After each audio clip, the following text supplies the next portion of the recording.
In the idyllic suburban neighborhood of Maplewood, a forbidden affair spirals into a deadly confrontation, revealing the dark secrets lurking beneath the surface of suburban life. On the quiet, tree-lined streets, the Reynolds family appeared to be the epitome of suburban perfection. Their home, a sleek, modern design with sharp lines and vast windows, stood out among the quaint brick houses of their neighbors. David Reynolds, a successful architect, had designed it himself, a testament to his meticulous nature and desire for control over every aspect of his life. At 46, he had everything people envied: a stable career, a beautiful wife, and two well-behaved children. To the outside world, his life seemed perfect, yet inside, he felt hollow. His wife, Laura, was everything one could ask for: attentive, kind, and always aware of the little details that made life run smoothly. But there had been a slow shift between them. Conversations once full of laughter had turned into routines about grocery lists and parent-teacher meetings. The spark that once ignited their relationship had dimmed, replaced by the comfortable monotony of a life well lived. David was beginning to realize that comfort was no longer what he craved. The quiet ache of dissatisfaction gnawed at him, but he ignored it, burying it beneath work deadlines and family responsibilities. Still, it lingered, creeping up on him in the stillness of the night. He'd lie awake, staring at the ceiling, wondering when his life had become so small, so predictable. Across the street lived the Thompsons. James Thompson, a gruff man in his 50s, had raised his son Ethan alone after his wife passed away years ago. Theirs was a modest, close-knit family, unlike the Reynolds, who often kept to themselves. Ethan, now 18, had always been a familiar face in the neighborhood. He was known for his charm and free spirit, always moving, always chasing the next adventure. He had spent the last few months traveling through Europe, and when he returned, his stories about the world outside Maplewood captivated everyone. David first noticed Ethan at one of the neighborhood barbecues that summer. It was a humid evening, the air thick with the smell of grilled meat and freshly cut grass. Laura had insisted they go, even though David would have preferred a quiet night at home. As they mingled with neighbors, David found himself listening to Ethan's stories about his travels, how he had hitchhiked through Italy, and many more adventurous tales. The young man spoke with a passion and excitement that reminded David of something long forgotten. Ethan's laughter was infectious, his energy magnetic. He moved through the crowd with ease, drawing people toward him like a flame in the darkness. David felt drawn to him in a way he hadn't felt toward anyone in years. There was something about Ethan's adventurous spirit, his boldness, that stirred something deep inside David. It wasn't just admiration, it was envy, perhaps even longing, a longing for the kind of freedom Ethan had, the kind David hadn't felt since his own youth. As the night wore on, David found himself in a quiet corner of the yard watching Ethan from afar. They hadn't spoken much beyond pleasantries, but there was an undeniable pull, an unspoken connection that David couldn't explain. He told himself it was nothing. He was simply intrigued by the boy's stories, fascinated by the life he had led. But as the sun set and the sky turned a dusky purple, David caught Ethan's gaze across the yard. For a moment, the noise of the barbecue faded, and it was just the two of them, locked in a quiet exchange. Ethan smiled, a small knowing smile, before turning back to the group he was chatting with. David's heart raced, and he quickly looked away, feeling a flush of heat creep up his neck. He tried to dismiss the moment as meaningless. After all, it was just a glance, just a fleeting connection. But deep down, David knew it wasn't that simple. Something had shifted, something that would soon upend the carefully crafted life he had built. For the first time in years, David felt alive and terrified of what that might mean. The days following the neighborhood barbecue drifted by in routine, but something had undeniably changed for David. The brief exchange with Ethan lingered in his thoughts like an echo, growing louder each time he tried to push it away. The image of the young man's carefree smile, the energy in his voice, and the way he seemed to represent everything David had lost gnawed at him, refusing to fade. He couldn't shake the feeling, an odd mix of fascination and envy for the freedom and spontaneity that Ethan embodied, traits David had buried long ago. It was a Wednesday afternoon when David saw Ethan again. A meeting at work had been canceled, and for once, David had time to spare. He decided to stop at a cafe downtown, one of his favorite spots to unwind. The cafe was cozy, filled with mismatched furniture and the comforting hum of conversation blending with the soft clinking of cups. It was the kind of place where people came to escape for a little while, to immerse themselves in books or conversation. As David entered the cafe, the familiar smell of coffee and baked goods instantly put him at ease. Scanning the room for a place to sit, his eyes landed on a figure by the window. It was Ethan, sitting with a book open in front of him, headphones in his ears, oblivious to the world around him. The sight of Ethan, so relaxed and unburdened, stirred something in David. For a moment, he considered leaving before he was noticed, but something made him stay. Without meaning to, David's gaze lingered. The quiet attraction he felt surprised him, not in its intensity, but in its persistence. He could chalk it up to admiration, Ethan's youth, his energy. But deep down, David knew it wasn't that simple. It was more than just admiration. It was something far more complicated, something he wasn't sure he was ready to face. Ethan noticed him before he could turn away. The young man smiled, gesturing for David to join him at the table. Hesitating for only a second, David walked over, his mind racing. The last thing he needed was for this to become a regular interaction, but there was no denying the pull. They sat together, the conversation starting easily as if they had been friends for years. David asked about Ethan's travels, and the young man recounted stories of his adventures with the kind of excitement that made every experience sound vivid and important. Each story pulled David further into Ethan's world, a world that felt as distant as a dream. The conversation shifted, becoming less about travel and more about the allure of freedom. Ethan spoke with the ease of someone who had yet to feel the weight of real responsibility. He talked about breaking away, of living without boundaries, as if life were a canvas waiting to be filled with color and spontaneity. For David, the words struck a deep chord, stirring up feelings of restlessness and dissatisfaction that he had long tried to suppress. Sitting across from Ethan, David felt the weight of his own choices pressing down on him. He had built a life based on stability and order, creating an existence that people admired from the outside. A successful career, a family, a beautiful home, it was all there, neatly arranged like pieces of a well-crafted puzzle. But in that moment, with Ethan talking about the wild and unpredictable nature of his life, David couldn't help but wonder if his puzzle was missing something essential. The sun began to dip lower in the sky, casting golden light through the large windows of the cafe. David checked his watch, realizing he needed to head home soon. There was dinner with Laura, a conversation with the kids about their homework, and then the familiar routine of unwinding in front of the TV before bed. It was predictable, it was comfortable, but suddenly it all felt suffocating. Ethan was still talking, his words swirling in David's mind, but now there was an unspoken tension between them. Something had shifted in their dynamic. It wasn't just the age difference or the fact that they came from different worlds. It was the understanding, the unspoken recognition that both were aware of a line being crossed, even if it hadn't happened yet. David knew that agreeing to meet again, whether for a casual coffee or another conversation, would take him deeper into dangerous territory.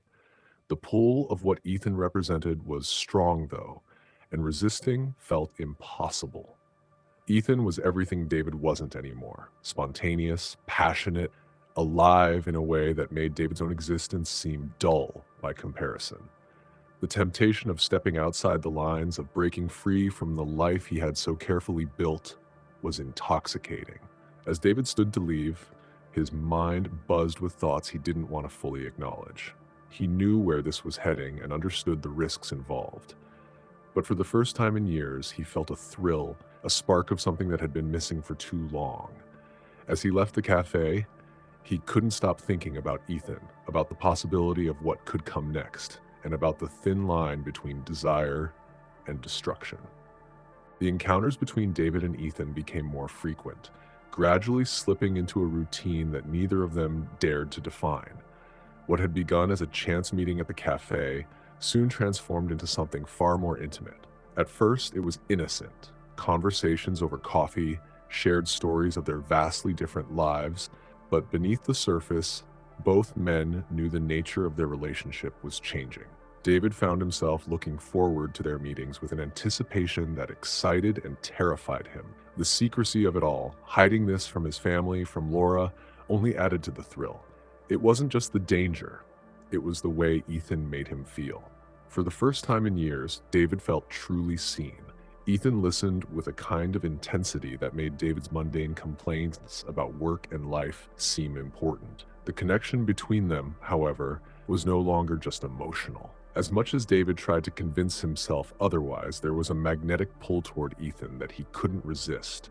It happened one evening when they met at a quiet bar far from their neighborhood. David had told Laura he'd be working late, and as he sat across from Ethan, sipping his whiskey, he felt a growing tension in the air. They had drifted into conversations about life's frustrations, David's feeling of being trapped, Ethan's restlessness with his own situation. It was unspoken, but the desire between them had grown too strong to ignore. The atmosphere seemed charged, the boundaries between them blurring. When they left the bar, the night was cool, the streets quiet. The walk to their cars was filled with a charged silence, neither of them wanting to break the moment. Then, in the shadows of the parking lot, it happened.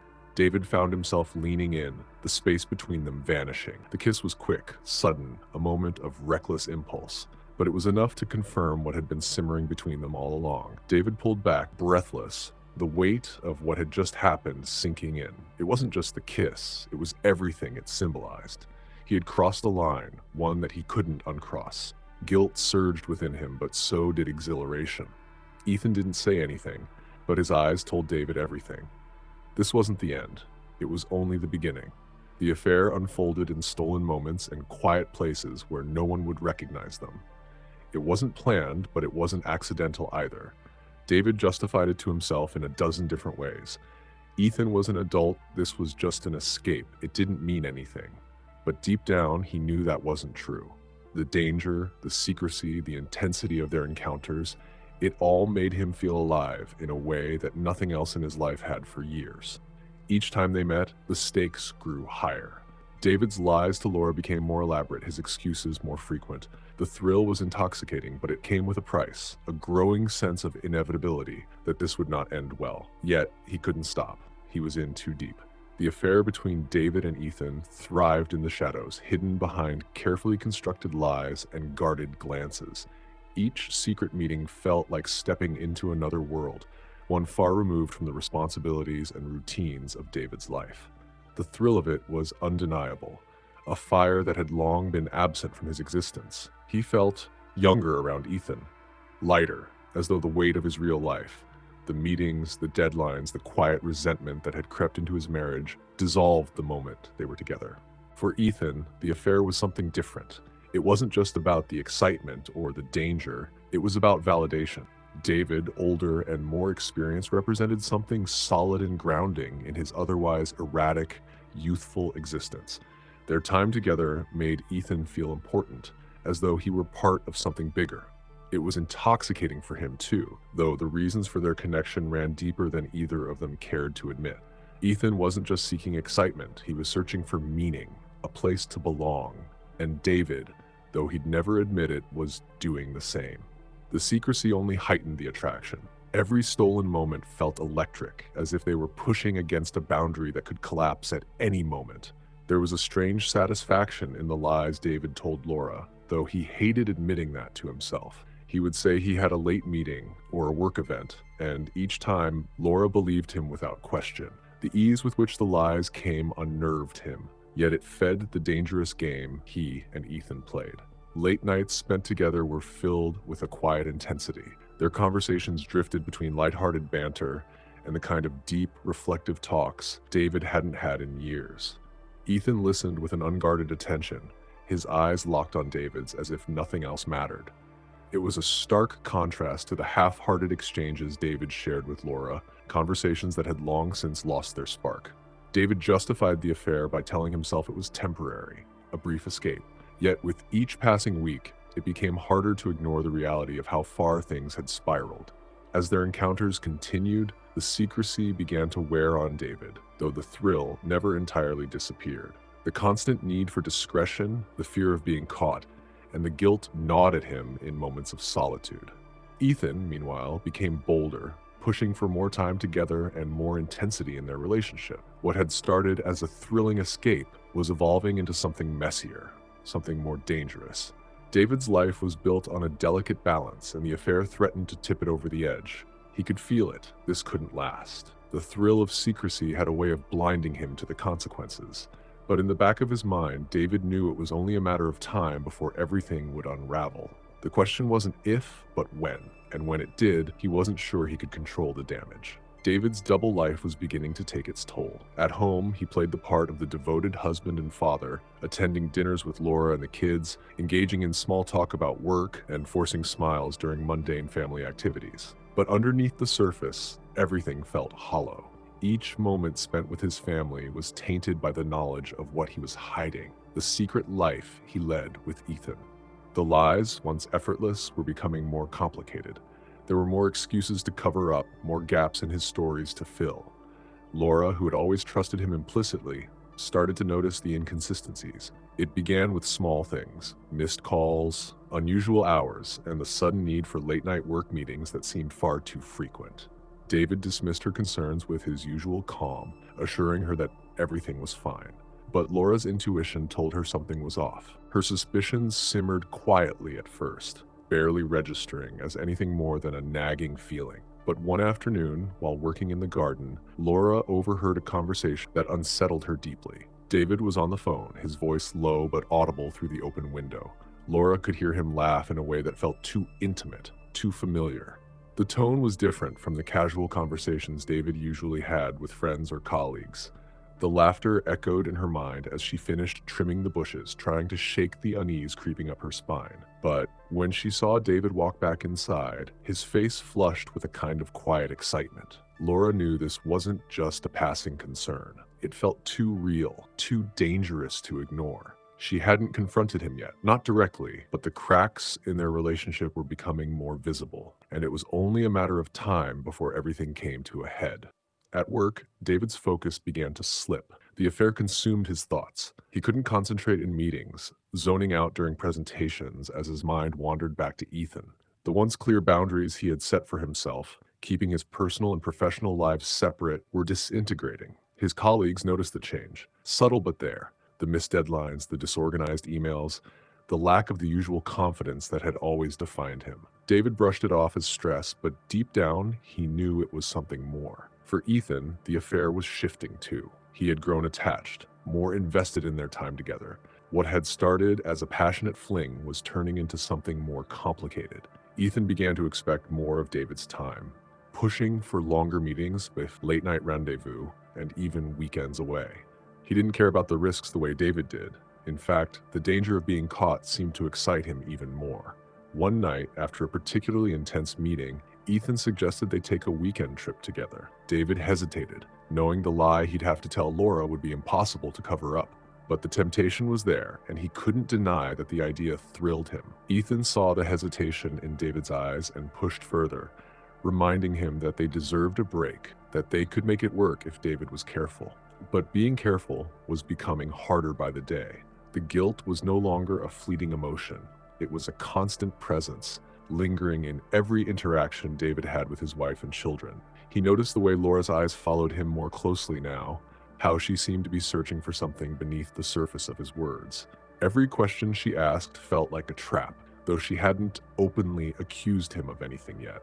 It was as if they were both dancing around the inevitable confrontation, each waiting for the other to break the silence. As the cracks in his facade widened, David felt the weight of his choices closing in on him. He had built a life based on stability and control, but the affair with Ethan had thrown everything into chaos. What had once felt like a thrilling escape was now threatening to destroy everything he held dear. And yet he couldn't stop. The desire, the need for something outside the confines of his ordinary life still burned within him. The double life David led was beginning to crumble, and he knew it wouldn't be long before the fragile world he had constructed came crashing down. He just didn't know when or how devastating the fallout would be. The tension in the Reynolds household grew stronger, and Laura could feel that something was very wrong. Her instincts kicked in, and she couldn't shake the feeling that David was hiding something. The laughter she had overheard haunted her thoughts, making it hard for her to relax. She spent her evenings watching David as he worked late, noticing how distracted he had become. Across the street, Mrs. Jenkins, the elderly neighbor, was paying close attention to David and Ethan. She had noticed the way they exchanged glances and how often Ethan visited late at night. Concerned for both families, she felt compelled to act. One evening, after seeing Ethan sneak into David's house, she decided to talk to Mr. Thompson. The next day, Mrs. Jenkins knocked on Mr. Thompson's door, her hands slightly shaking. She explained what she had seen, choosing her words carefully. Mr. Thompson listened closely, his expression growing serious with every detail. The thought of his son being involved with David shocked him. He had always trusted David as a good neighbor. Fueled by a need to protect Ethan, Mr. Thompson felt anger rising inside him. He needed to confront David about the affair, to get to the bottom of things. But as evening approached, a sense of dread washed over him. The truth could be painful, and he was about to uncover secrets that could destroy their lives. He had no idea he was stepping into a world of betrayal that would soon change everything for both families. Determined to confront David, Thompson took a deep breath and grabbed his car keys. As he drove the short distance to the Reynolds home, his heart pounded in his chest. He imagined how the conversation would unfold. He would demand answers and make it clear that he wouldn't stand for any harm coming to his son. Arriving at the Reynolds house, Mr. Thompson hesitated for a moment, the facade of normalcy in the neighborhood making him doubt himself. But as he approached the front door, his resolve hardened. He knocked sharply, the sound echoing in the stillness of the evening. Moments later, David answered, a surprised look crossing his face. Mr. Thompson stepped inside without greeting, his face a mask of seriousness. He went straight to the point, saying he knew about David and Ethan. He had heard things from Mrs. Jenkins and wanted the truth. David felt a jolt of panic. He opened his mouth to deny it, but then caught the look in Mr. Thompson's eyes. There was no use lying. He began to explain that it wasn't what it seemed, but Mr. Thompson cut him off. He accused David of taking advantage of his son. The accusation struck David like a blow. He struggled to maintain his composure, feeling his defenses crumbling. He tried to explain that Ethan was an adult and that their relationship was complicated. Mr. Thompson's anger escalated. He expressed his disbelief, insisting that David had manipulated Ethan. The disappointment and fury in Mr. Thompson's voice made David feel cornered. He attempted to defend their relationship, claiming it was more than just a fling, but Mr. Thompson was not interested in justifications. As the confrontation heated up, David's own anger flared. He argued that Mr. Thompson didn't understand what was really going on. In response, Mr. Thompson stepped closer, fists clenched at his sides. He declared that David had ruined Ethan's trust and insisted he wouldn't allow David to ruin his son's life. For a brief moment, they stood facing each other, both breathing heavily, the tension thick enough to cut. David felt his world tilting dangerously, realizing how much he had to lose. The thought of losing his family and his reputation sent waves of fear crashing over him. He pleaded for calm, suggesting they talk things through, but Mr. Thompson was no longer listening. Anger clouded his judgment. He threatened to expose David and make sure everyone knew what he had done. In a moment of desperation, David tried to reach out, but it simply made matters worse. Mr. Thompson's fury erupted, and he pulled the decorative sword from the wall, a relic from one of David's many journeys. Without thinking or halting, he swung. The moment the sword made contact, time seemed to freeze. David collapsed to the floor, his expression shifting from surprise to horror as he processed what had just happened. He clutched his stomach, eyes wide in disbelief. Each shallow breath became a struggle, the weight of the moment sinking in like a heavy stone. Mr. Thompson stood paralyzed, the sword slipping from his fingers and clattering to the ground. His heart raced, each beat echoing the enormity of his actions. What had begun as a confrontation over his son's well-being had spiraled into a nightmare he couldn't comprehend. Mr. Thompson felt a knot tighten in his chest, a mix of horror and regret flooding his mind. He had come seeking answers, driven by a fierce protectiveness for Ethan, but now he faced an unthinkable consequence. As David lay still, a profound sense of loss enveloped Mr. Thompson. The anger that had fueled his actions moments before dissipated, replaced by an unbearable emptiness. He had shared laughter and camaraderie with David, a bond built over years of friendship. Now, that connection was irrevocably severed. Panic surged within Mr. Thompson as he realized he needed to act. He could not remain frozen in this moment of horror. He glanced at the sword on the floor, its presence a haunting reminder of the choice he had made. But the weight of it felt wrong, a burden too great to bear. Turning away, he fled the house, the pounding of his heart drowning out everything else. The cool night air struck him like a jolt, grounding him in the reality of what had just occurred. He was running, but the path ahead felt uncertain. The shadows around him closed in, amplifying his fear and guilt. Thompson's mind raced as he considered the implications of his actions. How would he face his family? How could he explain this tragedy? The enormity of his choice loomed over him, an ever-present shadow that would follow him wherever he went. As he navigated the darkened streets, he felt the gravity of the situation settling in. He had crossed a line from which there would be no return. The silence of the night wrapped around him. Each step felt heavier than the last, the weight of his decisions pressing down like a leaden cloak. At that moment, he understood that nothing would ever be the same again. Consumed by guilt and fear, Mr. Thompson wandered the streets aimlessly until he found himself outside the police station. With a heavy heart, he stepped inside and confessed to the officers on duty.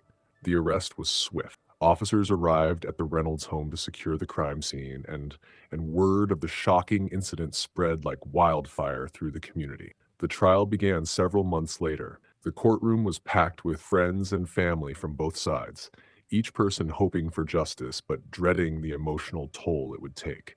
Mr. Thompson's defense argued that he had acted out of a temporary loss of control, fueled by a protective instinct for his son, Ethan. They painted him as a grieving father pushed to the brink, while the prosecution highlighted the premeditated nature of the confrontation, emphasizing that Mr. Thompson had chosen to escalate a verbal dispute to violence. As the trial progressed, Ethan sat in the courtroom, torn between loyalty to his father and grief for David.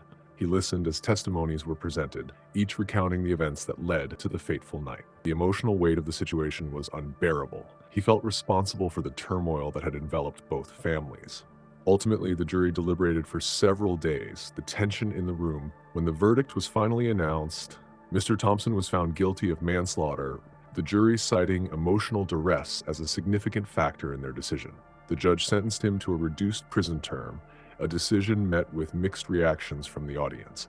Some felt justice had been served, while others believed it was a mere slap on the wrist for taking a life.